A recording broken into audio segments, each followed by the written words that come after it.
Hello everybody, Hellcrex here, and welcome to another Mercenary Thoughts from the Inner Sphere. And today we're going to be talking about the Incubus slash Vixen, that 30-ton clan mech. That is a 913-0, so no jump jets, but it does have a lot of speed to go with it. Carries around Indosteel and Ferrofibrous. So there, it's carrying a lot of the bells and whistles. Has 10 double heat sinks, has 105 points of armor, which isn't too bad considering that it is a, well, clan mech. So it is maxed out everything pretty much what you're going to find. I think it is maxed out, if I remember, at 105 at that level. So yeah, it's pretty decent when it comes to the armor department. And then we look at the weapon systems. We have a large pulse laser in the right arm. All right, we can get behind that. Carries around a machine gun in the head. Alrighty. Then it has a ER medium laser in the left torso, two machine guns in the left torso. As in the right torso, an ER medium laser, and then two machine guns in the right torso. And in the center torso, we have, which really interesting, is that it has a half-ton of ammo in the center torso with case. Like, the case really is going to help you sitting in the center torso like that. Like, hey, I got case. Oh, no, well, it doesn't really matter. When you explode, you hit it, it turns into a massive fireball. So, well, there's that. Okay.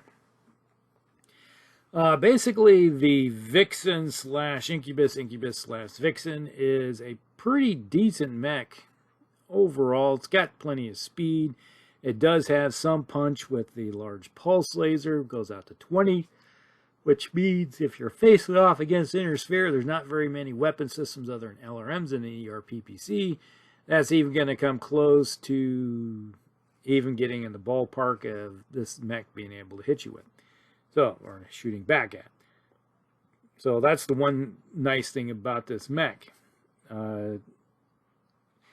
Then with the 10 double heat sinks, you can dissipate 20. If you run, you got 18 left. So basically, you can fire the large pulse lasers and the two ER medium lasers, and you're going up by 2. That's not bad. You can do that a couple turns, and on the third turn, you turn around and go, I'm not going to fire one of my ER medium lasers, which, why would you not fire the large pulse laser? All right, you're doing 3 more damage with it. Yeah, you're pumping out a little bit more heat, but you know, it's like I'd rather go with the bigger puncher and something that has a better chance of hitting. And my experience with the Vixen is, yes, it is a pretty decent mech that will hunt you down. It is a scout, even though it doesn't have like ECM or a Beagle probe, which you could actually do something about that if you wanted to. But it can be a good flanker. It can be the role of the anti-scout, go hunting down those faster moving mechs with the large pulse laser. Because if you hit let's say even a clan Fire Moth Dasher with a large pulse laser, you're ripping stuff off because it doesn't have a lot of armor. So this mech can do the job pretty decently of hunting down even clan light mechs. Now when you start getting up into the 30 tons, other ones, the clans, there's some other ones that are like that, are heavy hitters just like the Incubus. So that is it in a nutshell. Now when I look at this thing, with the 4 machine guns, this is also a good mech for going in there and it's like, okay, yeah, you got a bunch of infantry parked over there. Yeah, this mech can go over there and hose a platoon of infantry down into nothing pretty quickly. You get hit with 4 machine guns, that platoon is pretty much going to be either gone or just pretty insignificant and not much of a threat anymore, maybe other than a 1 or 2 points damage typically.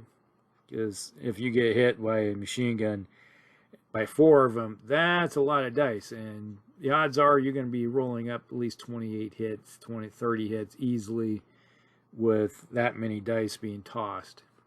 So it's pretty good in the department of killing infantry, with at least the prime version is. So what would I do with this one?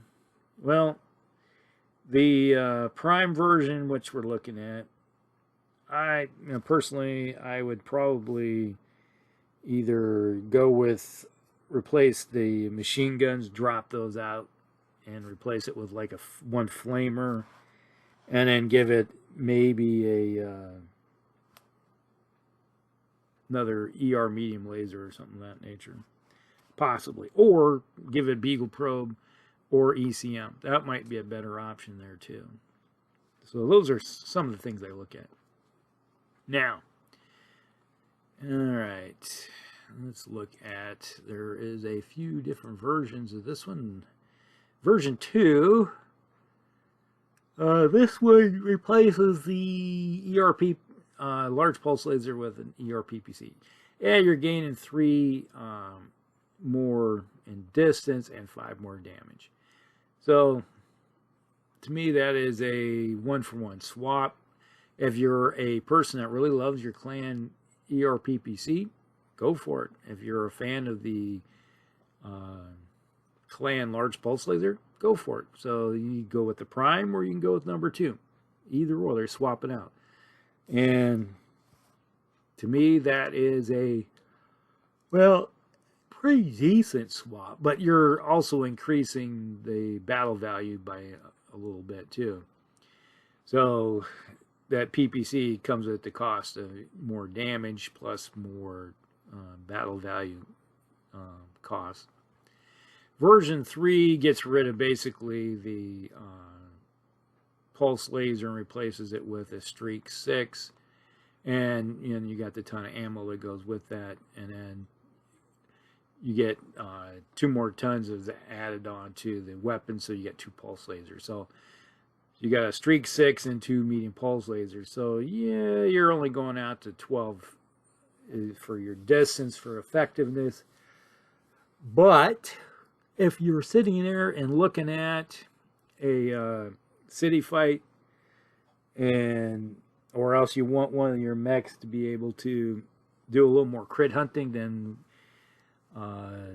you're going to have with the prime version or number 2, yeah, this might be an option to throw one of these into your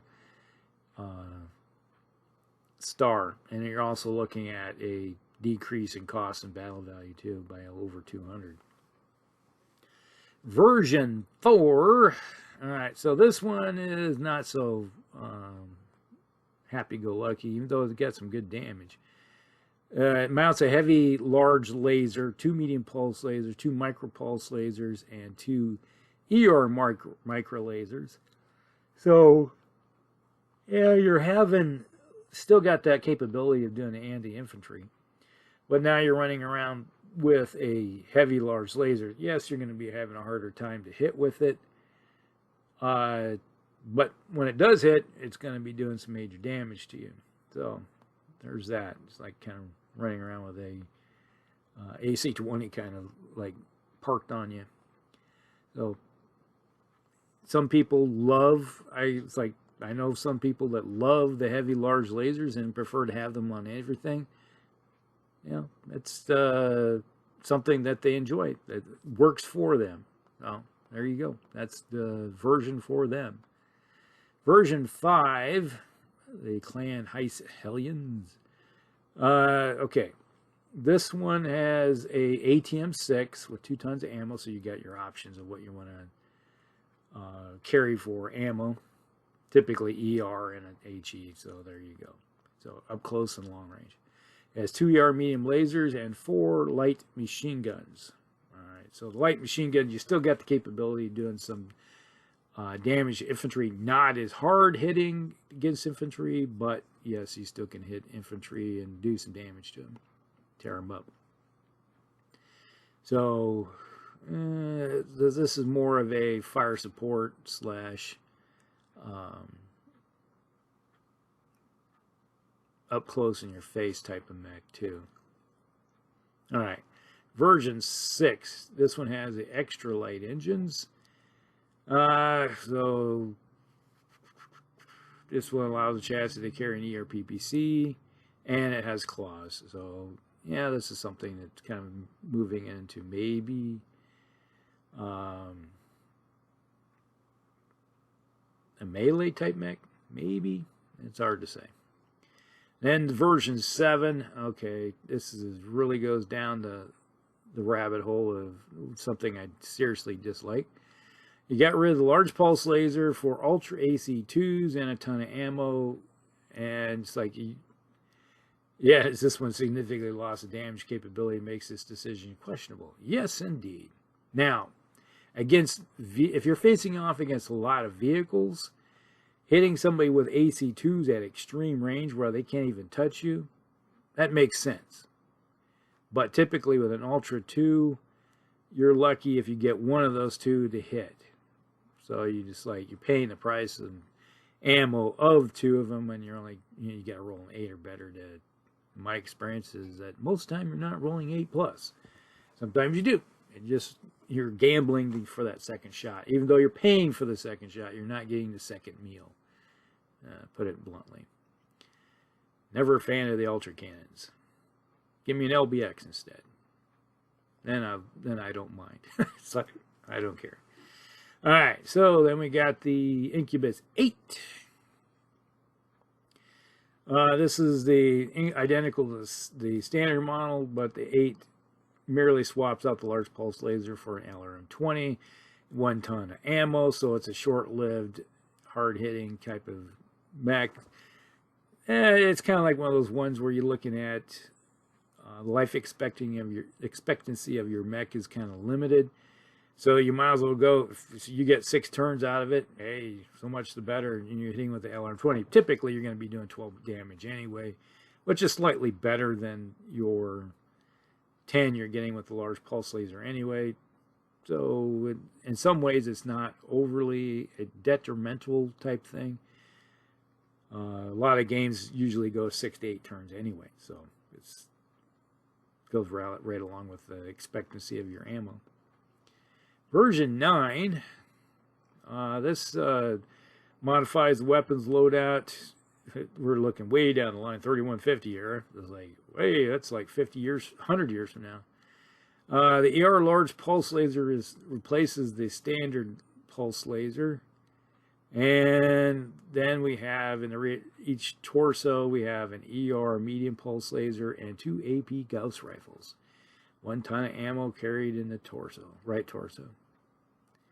And then you have the extra light engine you go with it. So, that's something to be said about way down the pipeline. It's like, 100 years from now, I have never seen a game in that era. So I imagine people do play, but I've never seen it done yet. So, all right. That is it in a nutshell. That's the Incubus / Vixen. Not a bad mech. I like the Prime version with maybe a slight adjustment to getting rid of the machine guns and replace it with a flamer and something else. Move it more into the scout role. That would be this kind of the scouting, if you wanted to use it as a scout. Replace it with a Beagle probe or an ECM or something for that nature. Or maybe some small pulse lasers or something. Who knows? All right, that is it in a nutshell. All right, hope you guys liked this one. So like and subscribe, share with your friends, and we'll see you in the next one. Hellcorrects out.